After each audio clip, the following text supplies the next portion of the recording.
À propos d'énergie, intéressons-nous ce soir à une technique qui permet de produire à la fois de l'électricité et de la chaleur.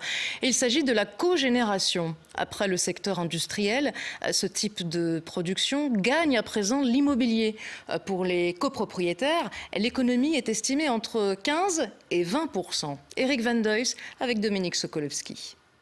L'immeuble date du milieu des années 50, une époque pas vraiment favorable aux économies d'énergie. Et pourtant, depuis 4 ans, il abrite en son cœur une perle technologique. Et voilà, c'est ici que tout devient moderne. La chaufferie est passée de la préhistoire au futur. D'immenses ballons d'eau chaude, 2 chaudières traditionnelles qui ne tournent presque pas, car le gros du travail est fait ici. Une cogénération. Le moteur alimenté par du gaz de ville produit de l'électricité.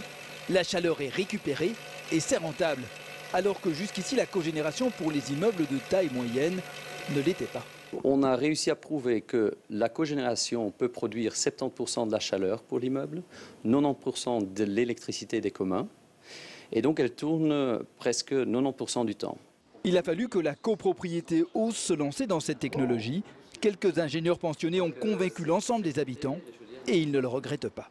On est tout à fait satisfait puisqu'il y a à peu près 20% d'économie par an sur les quantités d'énergie que l'on consomme. Un argument choc est proposé aux 112 copropriétaires. L'investissement est pris en charge par l'installateur. On propose de financer cet investissement. La copropriété ne doit pas sortir de l'argent pour cet investissement. Nous, on paye l'investissement, on vend la chaleur moins cher que quand elle est produite avec les chaudières. Et il y a l'économie d'électricité. L'installateur se rémunère en revendant au réseau l'électricité produite, à l'exception de celle qui sert aux parties communes, qui est, elle, offerte à l'immeuble. Une économie supplémentaire de 15 000 €.